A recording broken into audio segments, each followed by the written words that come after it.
Okay sir.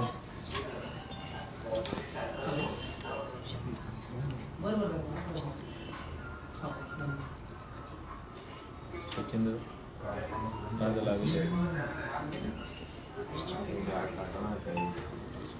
Assignment बीची होती घेत नाही 10 मिनिट. नशीबच खराब आहेत, काय करावं आपण. माझं नशीब लई खराब आहे. हॅलो, जरांगे पाटील बोलतात का? हो. मोबाईल सायलेंट करा सारेचे. चला, ओके का सर्व? रुद्र आवाज येतो, चेक करा. पेजचा आवाज येतोय का चेक करा. इरफान भाई ओके.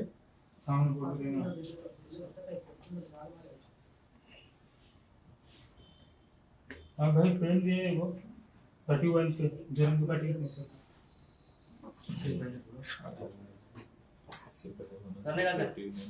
थाम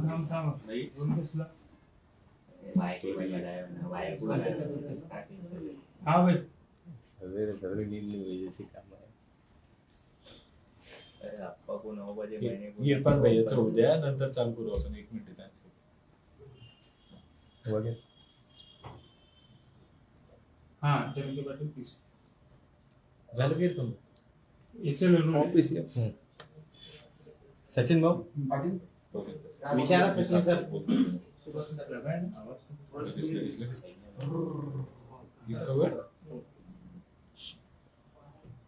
चला स्टार्ट.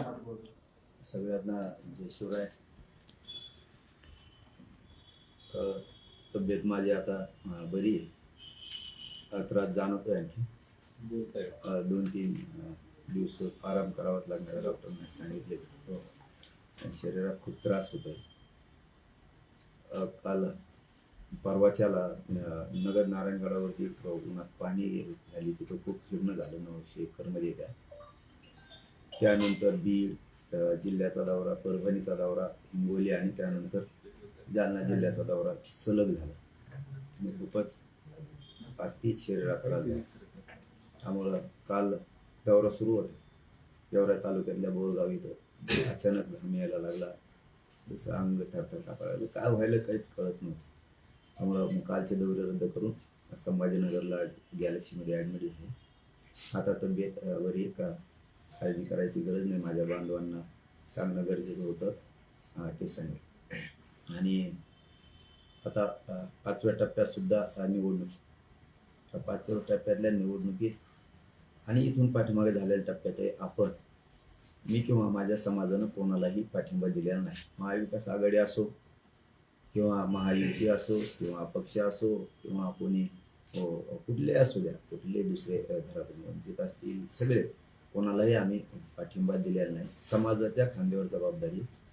समाजानं ज्याला सहकार्य त्याला सहकार्य करावं, म्हणजे कोणालाच नाही. नाशिक जिल्ह्यात सुद्धा काही ठिकाणी असे पोस्ट फिरल्यात की मी पाठिंबा दिला. मी कोणालाच पाठिंबा दिलेला नाही किंवा माझ्या समाजानं पण नाही. समाजाला जे करायचं ते त्यांनी करावं. फक्त आपल्या समाजात फूट नको हे सगळ्या बांधवांनी लक्षात घ्यावं. आपण टिकून राहायचं. ही निवडणूक येत असती जात असते, कुठेही काही होऊ नये. नाराजा होऊ देऊ नका, ही माझी समाजाला विनंती आहे. कारण दुसरा निवडून येऊन जाईल, आपल्यात नाराजी नको. जे नाशिक जिल्ह्याविषयी पण आणि सगळ्याच जिल्ह्याविषयी पण सांगतो की आपण कोणालाच पाठिंबा दिला नाही. सगळे बांधव आपले. त्यामुळं मी या निवडणुकीतून बाहेर असल्यामुळं ना माझ्या समाजाने कोणाला दिला आहे ना मी कोणाला पाठिंबा दिलेला, कुठंच दिलेला नाही आहे. ती स्पष्टपणानं सांगतो. हे सगळ्यांना समजून घ्यावं. पण ही 5व्या टप्प्यातली निवडणूक आहे. मायबाप मराठा समाजाने भावनिक होऊ नका, हे माझं तुम्हाला विनंतीपूर्वक सांगणं आहे. मराठा समाजाला भावनिक होऊ नका. हे 4 दिवस येतील, चपला सगळ्यात पाय पडतील, पुन्हा विसरून जातील. त्यामुळं आपल्या लेकरांच्या बाजूनं राहा. आपल्या लेकराच्या आरक्षणाची बाजू कोण बोलतंय? सगळ्या स्वऱ्यांची अंमलबजावणी. मराठा आणि कुणबी एकच आहे. हा कायदा पारित करतोय. त्याच्यासाठी आपण सगळ्यांनी लक्ष देणं गरजेचं आहे. मग मुंबईपासून, पालघरपासून, ठाण्यापर्यंत, तिथपासून तर धुळेपर्यंत, नाशिकपर्यंत सगळ्या 5व्या टप्प्यातल्या असणाऱ्या मराठा समाजात सांगतो, लेकरं डोळ्यासमोर ठेवा. आपल्या लेकराला शिक्षणात अडचण यायला लागली, नोकरीत अडचणी यायला लागली, रोजगार मिळाला नाही आपल्या लेकरांना, नोकऱ्या मिळत नाहीयेत. त्या दिवस भावनिक होऊन कोणाच्याही मागं पडू नका. आपल्या लेकरं डोळ्यासमोर ठेवा. शहरी भागातल्या मराठा बांधवांनाही जाहीरपणानं सांगतो, आयुष्यभर तुम्ही कष्ट करून लेकरं शिकवले तुमचे, त्या लेकरांना न्याय मिळाला पाहिजे. आरक्षणाशिवाय पर्यायाने आपल्या लेकरांना न्याय कसा मिळेल याच्यासाठी एकतर्फी एका ताकदीनं उभे राहा. तुम्हाला ज्याला निवडून आणायचं त्याला आणा, तुम्हाला ज्याला पाडायचं त्याला पाडा, पण यावेळेस एक जीवानं स्वतःचे लेकरं डोळ्यासमोर ठेवून लेकराचा अन्याय विसरू नका, आपल्याला झालेला त्रास विसरू नका. आणि ज्याला पाडायचंय त्याला पाडा, ज्याला निवडून आणायचं त्याला पाडा, पण इतकं ताकदीनं यावेळेस 5व्या टप्प्यातलेही सगळ्यांकडे बातमी लक्ष ठेवून ताकदीनं सगळ्यांना पाडा ही माझी विनंती आहे. कारण लेकरं उघडे पडू देऊ नका. ते 4 दिवस येतील, पाय पडतील, त्यांच्या निवडणूक झाली की पुन्हा ती विसरून जातील, आपल्याला कोणी विचारणार नाही. एकजूट दाखवा, मतात ताकद मराठ्यांनी दाखवा ही सगळ्यांना माझी विनंती. काल जाहीर झालं की नारायणगडावर जी तुम्ही सभा घेणार होता ती स्थगित करण्यात आलेली आहे. काय नेमकं कारण आहे? आज ज्यावेळेस मार्चमध्ये मी तयारी करा सगळ्यांना सांगितलं होतं, बैठक पण तिथं मोठी घेतली होती, त्याप्रमाणे काही कारणास्तव त्या बांधवांना काही कामानिमित्त नसल तयारी झाली, परंतु त्यावेळेस पाणीसुद्धा होतं, अनेक होतं. पण त्यानंतर कडक 2 महिने उन्हाळा गेल्यामुळं बीड जिल्ह्यात प्रचंड दुष्काळ. आणि तिथं आज रोजी जर बघितलं तर साधी एक बांबूसुद्धा ठोकलेला नाही किंवा बल्लीसुद्धा नाही, काहीच तयारी नव्हती. आणि आंतरवलीत 1-2 करोडच्या आसपास समाज आला होता, तरी पण हाल झाले होते समाजाचे. ते आमच्या डोळ्यासमोर आहे चित्र. माझा समाज आता एक झालेला आहे. मग एक झालेला असून पुन्हा आपण 8 जूनला सभा ठेवली, मराठा ताकदीने यायला लागला होता. 6 करोड मराठा जर तिथं आला असता तर समाज गैरसोय व्हायला नको होती, समाज माझा तरफडायला नको होता. आणि समाजाने मला परत म्हणले असते, तुम्हाला जर माहीत होतं तिथं काहीच तयार नाही तर आम्हाला सांगायचं ना, आपण पुढं घेतला असता, हाल नसते झाले समाजाचे. म्हणून मी हट्टी नाही, सभा झालीच पाहिजे, हाल झाले तरी चालतील पण झालीच पाहिजे असला हट्टी मी नाही. तिथं काही सुविधा नसल्यामुळं त्यांनी सांगितलं बीडकरांनी की आम्हाला ह्या 20 दिवसात काहीच होत नाही. मी आधीच म्हणलं होतं की तुम्ही 2-2.5 महिने तयारी करा, परंतु त्यांना दोष द्यायचा नाही, ते आपलेच बांधवे. 4 पावलं मागे सरकारले मग काय फरक पडत नाही. पुन्हा ताकदीने याच्यापेक्षा डबल ती सभा होईल. आता पुढं ढकलली, 8 जूनला नारायणगडावरती सभा होणार नाही, ती पुढं ढकलली. त्याला अनेक कारणं आहेत. पाण्याचे पण अडचणी आहेत, खूप अडचणी होत्या तिथं. काटे आहेत भरपूर, काट्या पण होत्या, झाडू झुडपं पण खूप आहेत, ती साफसफाई तिथं कमी आहे. त्यामुळं समाजाच्या आपल्या आया बहिणी करोडो संख्येत जाणार होते, लेकराचे हाल व्हायला नको होते. कारण खूप मोठा कार्यक्रम होता तो लहान नव्हता, तो जागतिक लेवलचा. त्यामुळे 2 पावलं मागे सरकार, त्यात काही अडचण नाही. पुढच्या तयारीला मराठीला. बीडमध्ये निवडणुका झाल्या, मात्र बीडमध्ये ओबीसी आणि मराठा असा एक वाद ठिकठिकाणी पाहायला मिळत आहेत. एकमेकांचे काही गावात तर चेहरे देखील पाहणं पसंत करत नाही, अशा पद्धतीनं वातावरण सध्या झालेलं आहे. तुम्ही काय आवाहन कराल या दोन्ही समाजाला? आता बरं झालं तुम्ही तो विषय काढला, कारण मराठ्यांनी नाही जातीवाद केला. मला दाखवा मराठ्यांनी आधी कधी सुरुवात केली. पण समाजाला एक आव्हान नक्की करतो मी, कारण तो विषय तुम्ही काढला ते चांगलं झालं. मला तुमच्यासारख्याच काही बांधवांनी, हुशार बांधवांनी सांगितलं, आणि काही दुसऱ्याही शहाणे माणसं, हुशार माणसांनी सुद्धा सांगितलं की तुम्ही शांतपणाची भूमिका घ्या. मला सांगितलं तुम्ही शांतपणाची भूमिका घ्या. जो 2 जातीत शांतता राहिली पाहिजे, त्यांना मुद्दाम करायचे, त्यांच्यावरची वेळ आता डोक्यावरची निघून गेलेली. ते त्यांना निवडून येऊस तर खासदार केला, आमदार केलाच गोड बोलते. त्यांच्यावरची वेळ गेलेली, ती अशी वेळ गेली. आणि हे मलाही माहीत होतं, त्यांच्यावरची वेळ गेली की ते गुरगुर करते, हे मलाही माहीत. परंतु माझ्या समाजानेच अन्याय का सहन करायचा? काय चूक आहे माझ्या समाजाची? आम्ही काय तुमचा नुसता अन्याय सहन करायलाच जन्म घेतला आहे का?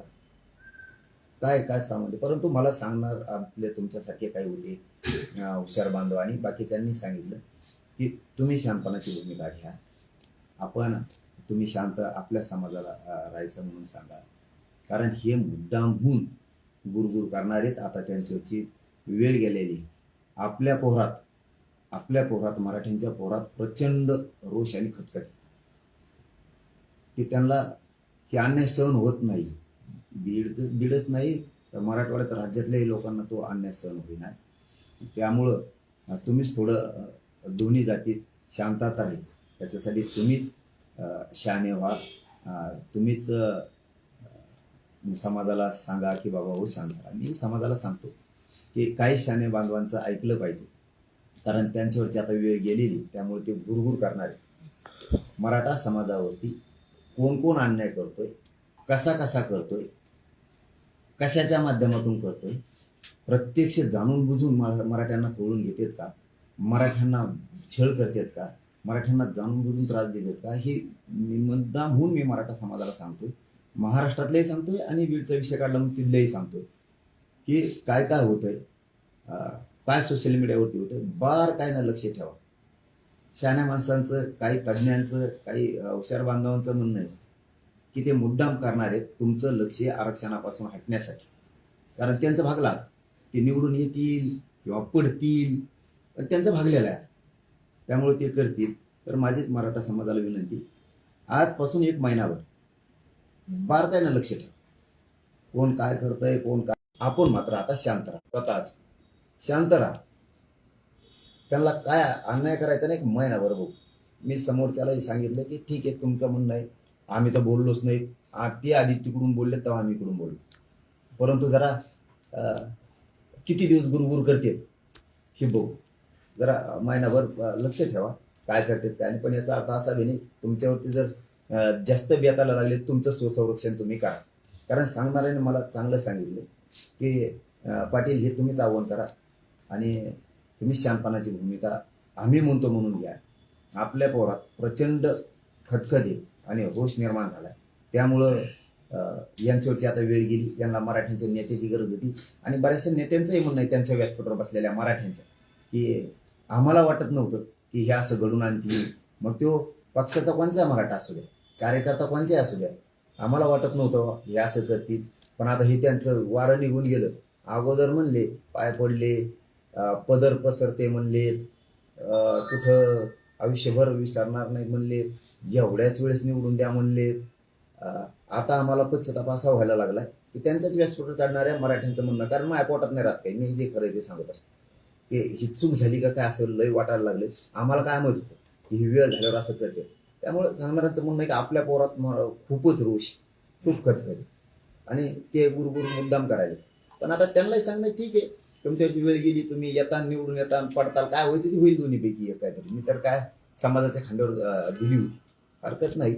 परंतु पुढं आणखी निवडणुका आहेतच. किमान माझं एकट्याचं मत सांगतो, मी पाठीमागे सांगितलं की धनंजय मुंडेबद्दलची तरी आमची भूमिका अशी होती, माझी म्हणतो मी, समाजाची कशी होती मला नाही, की तो माणूस प्रामाणिक आहे, तो उपकार विसरत नाही. कारण ज्यावेळेस संकट होतं, ज्यावेळेस अडचणीत होती, त्यावेळेस मराठ्यांनी सांभाळलं. ते कधीच उपकार विसरत नाही, कधीच. आणि ते सातपंथी, ते जातीवाद बी करत नाहीत. आणि मी लोकांना खूप सांगायचो त्यांच्या लोकांनी सुद्धा त्यांचा आदर्श घेतला पाहिजे, कारण गोपीनाथ मुंडे साहेबांनी सुद्धा जातीवाद इतका केलेला नव्हता. तसं धनंजय मुंडे कधी जातीवाद नाही करत, त्यांचा विचार यांनी घेतला पाहिजे. परंतु हे 2-4 दिवसात असं वाटायला लागलं की ते पण पुढं आहेत. सगळ्यात पोस्टच काय टाकायला होते, मलाच काय मारीन म्हणते त्यांचे कार्यकर्ते. अरे जा, कसले स्वप्न बघता. पण जाऊ द्या, ठीक आहे. मराठा समाजाला माझा आव्हान मी बघतो, माझं मी बघतो, काय अडचण नाही. माझं संरक्षण करायला माझं 6 करोड मराठा खंबीर, ते जाऊ दे, ते होत राहील. परंतु समाजाला सांगतो की शहाण्या माणसांचं काहीचं म्हणणं आहे, तज्ज्ञांचं म्हणणं आहे, खूप हुशार लोकांचं म्हणणं आहे, जातीय शांतता राहावी, त्यांना ठेवायची नाही. जातीय शांतता तुम्हीच आव्हान करा, कारण आपल्या पोरासुद्धा प्रचंड खतखत, प्रचंड रोष, काय काय करतात, कसं कसं केलं. जर अन्यायच व्हायला लागला तर स्वसंरक्षण करा. मी शांत बसा म्हणलं म्हणून तुमचाही काही घातपात होऊ नये. स्वसंरक्षण करा, सावध राहा, पण सगळ्यांनी शांत राहा. बघू 1 महिन्याच्या नंतर किती चुका करतायत, मग नंतर बघू. पाटील, तुमचे काही जुने फोटो उपोषणाच्या वेळेला भेट देण्यासाठी नेते येत होते, मात्र ते फोटो आता निवडणुकांमध्ये पोस्टर म्हणून किंवा सोशल मीडियाची पोस्ट म्हणून वापर करतायत. म्हणजे त्यांना असं म्हणायचं की मला पाटलांचा आशीर्वाद आहे आणि मी निवडणूक लढतोय, असं 2 जणांनी केलंय.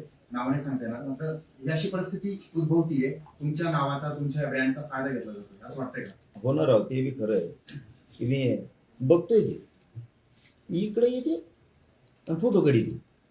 मला काय माहित असतं राव, मी आपलं माझी काय चूक आहे पाठवून हात फिरविणं काय समाजाचं काम करतोय म्हणलं ते माझ्या डोक्याला वेगळाच खुराक झालाय. तो बरं मराठा समाजाने समजून घेणं गरजेचं आहे. मी गोरगरीब मराठ्यांची लढाई करतो. कशाला गोरगरिबाचा भाव वाटोळ करता तुमच्या स्वार्थासाठी, तुम्हाला निवडून येण्यासाठी कशाला करता?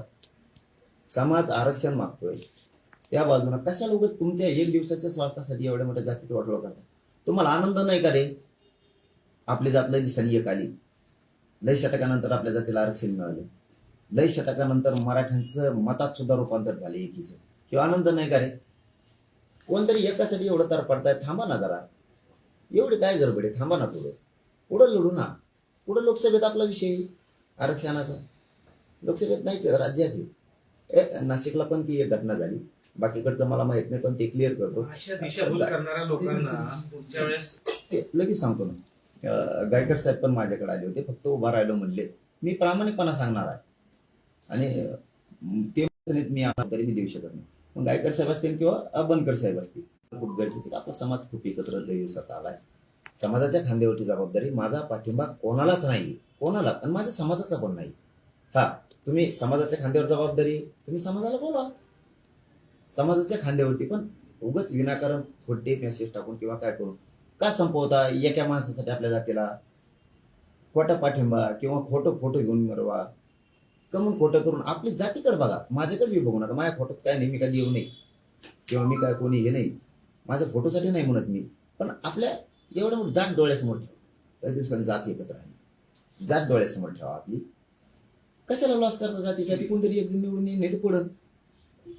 आपला समाज ठरवेल, आणि समाजालाच माझी विनंती, हे करणारे महाराष्ट्रभरात हे करतील, पण सामान्य गोरगरीब करोडो मराठ्यांना माझं आव्हान आहे, 5व्या टप्प्यातले निवडणूक करताना डोळ्यासमोर लेकरं ठेवा. त्यांना रोजगार नाही, त्यांना नोकरी नाही, त्यांना आरक्षण नाही, त्यांना शिक्षण नाही, त्यांच्यात काय हाल चालले. मुंबईसारख्या सिटीत, पुण्यासारख्या सिटीत लेकर नोकरी करतात आपले लोक, छोट्या छोट्या नोकऱ्या, लेकरं शिकवतात नोकऱ्या लागावं म्हणून, त्यांचे हाल अपेष्टा कायम राहणार. डोळ्यासमोर हे ठेवा की आपल्या लेकरांना आरक्षण मिळालं पाहिजे, आपल्या लेकरांना रोजगार मिळाला पाहिजे, आपले लेकरं मोठे झाले पाहिजे. मी आरक्षणासाठी तुमच्या लेकरांसाठी लढतोय. समाजानं हे विसरू नका, आपलं आंदोलन विसरू नका, आपल्यावर झालेला छेड विसरू नका, आपल्यावर झालेला अन्याय विसरू नका. एक गठ्ठा सगळं एका ताकदीनं चाला, ज्याला पाडायचं त्याला एक निर्णयाने पाडा, इतकं पाडा. पण इकडं कशी फजिती झाली 4 टप्प्यात, तशी 5व्या टप्प्यात सुद्धा झाली पाहिजे. एक वटा, कोणचा नेता कुणी म्हणून तुमचा आहे, कुणी म्हणून ह्यो तुमचा आहे, कुणी म्हणून तेव्हा पाहुणा आहे, ती म्हणून मावशीच पोरग आहे, ते आत्याचं पोरग आहे. इथं नातेवात्याचा काही संबंध नाही, इथं करोडो मराठ्यांचा लेकराचा विषय. त्यामुळं सगळ्यांनी आपल्या बाजूनं कोण उभा राहील, तुम्हाला ज्याला पाडायचं त्याला पाडा, पण इतकं ताकदीनं पाडा. ह्यावेळेस इथून पुढचा ह्या 2-3 दिवसाचा कल तरी मराठ्यांनी उलटा पालटा फिरवा. सगळा त्याला पाडा त्याला पाडा, पण ताकदीनं पाडा, लेकरं डोळ्यासमोर ठेवा. नसता असं म्हणायला नको की मराठा लेकरांसाठी सुद्धा एक आहे. आपण एक झालेलं मताची ताकद दाखवा, ही माझी तुम्हाला हात जोडून विनंती. सगळ्यांना वारं फिरू द्या, ताकदीनं पाडा. पाटील, तुमचं उपोषण जेव्हापासून सुरू झालं त्यानंतर राजकारणामध्ये वेगळीच दिशा पाहायला मिळाली. आता निवडणुका आल्या, तुम्हाला वाटतं की फरक पडलाय? पाडा किंवा मागे किंवा एक माणसाला कानात सांगितलं एक आण, मी याच्यात नाहीच. पण एक मात्र खरं आहे, माझ्या गोरगरीब करोडा मराठ्यांचा डर नव्हता, तो डर तयार झाला. म्हणून 5व्या टप्प्यातल्या या मराठ्यांना सांगतो, तुमचा कधी गेलं होतं तरी नाही आले. आता व्यासपीठावर भाषण संपलं की व्यासपीठावर मीडियाच्या बांधवाला टाईम माझ्यासारखंच. मी जसं व्यासपीठावर कुठं तुम्हाला रस्त्यावर वेळ मिळतो तिथं वेळ देतो, कारण मी जाणतो तुम्हाला तुम्ही गरीब आहेत, मी गरीब आहे. गरिबाची गरिबीला जाणे, त्यांना सत्ता हस्तगत करूच तर गरिबाची गरज होती मोदी साहेबाला. आता सत्ता मिळाली, गरिबाला गिनीतली. आता ही सत्य परिस्थिती. महाराष्ट्रात इतकं मोदी साहेब कधीच राहिले नाही, कधीच. इथंच आहे दादा, 7-8 गोधड्या आणलं, इथंच पडत आहे, सकाळी उठलं सुरू जातात. हे रिअल. आम्ही काय भाजपच्या विरोधात नव्हतो, मोदी साहेबाच्या विरोधात नव्हतो, आमच्यावर अन्याय तेवढा झाला भाजपच्या काही स्थानिक नेत्यांमुळे. आणि त्यांना असं वाटायला लागले 5 टप्प्यात निवडणूकच फक्त मराठीची एकीमुळे. नसतात 88 उमेदवार आहेत तिथं एका टप्प्यात, आणि आपली तर 5 टप्प्यात. म्हणजे मोदी साहेबांना तिथं बसून ठेवायचं त्यांना. मग कशाला मराठीवर जातीवाद केला? काही गरज नव्हती ना. हे म्हणायची ओबीसीच्या मताची गरज आहे, मराठ्याची नाही. आता म्हणतात मराठ्याशिवाय पान हलू शकत नाही महाराष्ट्रात. याला म्हणतात मराठ्याचा डर. आणि याला पुढचा एक डर लई आणखी, यांना वाटतं हे पोट इतके बेकार आहे म्हणजे मी की हे गोरगरिबाला पुढचे सत्तेत घाली, मुसलमानाला घाली, दलितांना घाली, मराठ्यांना घाली, धनगर बांधवांना घाली, 12 बलुतेदारांना येऊ सत्तेत घाली, गोरगरिबाच्या हातात सत्ता देईल, आपलं टंबळ व्हायचं. याला ती एक लई मोठी आहे. आणि मी काय चुकीचं करतो?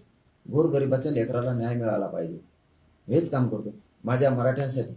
आता मी म्हणून तोंडानं, पण खरं सांगतो पुऱ्या शरीराची चालणी झाली माझ्या. कुठं लावली सलाईन तरी त्या याच्यामध्ये ही निघायला लागली. लावताच येत नाही, पहिल्या लावलेल्या सलाईन इतके. मी माझ्या समाजासाठी मरायला तयार आहे, माझ्या समाजाला मी न्याय देणार आहे. माझ्या करोडो मराठ्यांच्या लेकरासाठी मी बलिदान दिले आहे, मरायला करायला मी भेट नाही. 4 तारखेला उपोषण करणार म्हणजे करणार, यात मी काहीच बदल करू शकत नाही. कोणी बी आला तरी मी उपोषण करणार. एवढ्याच वेळेस मी समाजाचं यासाठी ऐकत नाही की मला माझ्या समाजाला न्याय द्यायचा. समाजाला फक्त पाठबळ माझ्या पाठीशी ठेवावं, समाजानं माझ्या पाठीशी राहावं, मला आशीर्वाद द्यावा. मला काय अपेक्षा नाही. 4 तारखेचं उपोषण होणार आहे, त्याच्यानंतर मराठा समाजाने कसे आंदोलन करायचे त्याचा प्रोग्राम समाजाला दिला जाणार आहे. परंतु ही जी निवडणूक आहे याच्यात एकजूट दाखवा, मतात सुद्धा एकजूट दाखवा. ज्याला पाडायचं त्याला पाडा, ज्याला निवडून आणायचं त्याला आणा, पण एकजूट मात्र याच्यात दाखवा. स्वरूप कसं असणार आहे? गेले अनेक उपोषण तुम्ही टप्प्यांमध्ये केलं होतं, हा उपोषण देखील तशाच पद्धतीच्या तशाच स्वरूपाचं राहणार आहे त्या टप्प्याटप्प्यातला? आम्ही आणखीन प्रोग्राम टाकला नाही, परंतु माझं आमरण उपोषण फायनल. टप्पे कसे करायचे, आंदोलनाचे काय करायचे हे पुढच्या ह्याच्यात आम्ही करणार आहे. मात्र प्रोग्राम आणखीन ठरलेला. मोबाईलच्या याच्यातला एक विषय सांगायचा राहिला की पहिल्यांदा महाराष्ट्रात इतक्या सभा झाल्या आणि इतके नेते एकत्र आले. ही मराठ्यांची एकजुटीची भीती आहे, आता मताची सुद्धा भीती आहे. कोण पडेल कोण निवडून याच्याशी आम्हाला देणं गेलं. मराठ्यांची भीती इतकी यांना महाराष्ट्रात राहावं लागेल. इथंच मराठ्यांचा विजय झाला आणि याला जोडून पहिल्यांदी फडणवीस साहेब खरं बोलले. पहिल्यांदी त्यांना त्याच्याबद्दल आम्ही मार्क देतो, कारण त्यांनी कुठंतरी प्रेस घेतली आणि त्या प्रेसमध्ये सांगितलं जरांगे पाटील हे कोणत्याच पक्ष कोण नाही. त्यांना पत्रकार बांधवांनी प्रश्न विचारला तेव्हा युती कोण येत ना महाविकास आघाडीकडून. पहिल्यांदा ते खरं बोलले, त्यामुळे त्यांना मार्क द्यावा लागते. आणि दुसरं असं की ज्यांच्यामुळं जातीवाद व्हायला लागला महाराष्ट्रात त्यांनी खड्यासारखं बाजूला सारलं, त्याच्यातही मार्क द्यावा लागते. फक्त आता एकच, पुढच्या काळात मला राजकारणात यायचं नाही, माझ्या समाजात सुद्धा यायचं नाही. आमचे सगळ्या स्वारीची अंमलबजावणी द्या, मराठा आणि कुणबी एकच कायदा द्या, आम्हाला राजकारणात जायचं नाही. पण तुम्ही नाही दिलं, मी मात्र 100% माझ्या समाजासह विधानसभेला मैदानात असणार आहे. आणि मग ज्यांनी आता आमच्या हातापाया पडून पदरं पसरून उपयोग घेतला मताचा मराठ्यांचे शेकडो नेते व्यासपीठावर बसवले, स्वतःचं साधून घेतलं आणि आता साध्यावर गुरगुर सुरू केली, त्यांना सुद्धा पुढं विधानसभेला त्याला उभा राहायचंय. मग त्यांनाही त्या टायमाला कळत मराठ्यांची ताकद काय. कारण त्यावेळेस मी ओपन नावानं बोलणार. ह्यावेळेस तरी म्हणत होतो पाडा, समाजाच्या खांद्यावर जबाबदारी. मी ओपन नावानं सांगणार, आणि ज्याचं नाव ओपन न सांगितलं त्याला पाडून सुद्धा मी दाखव.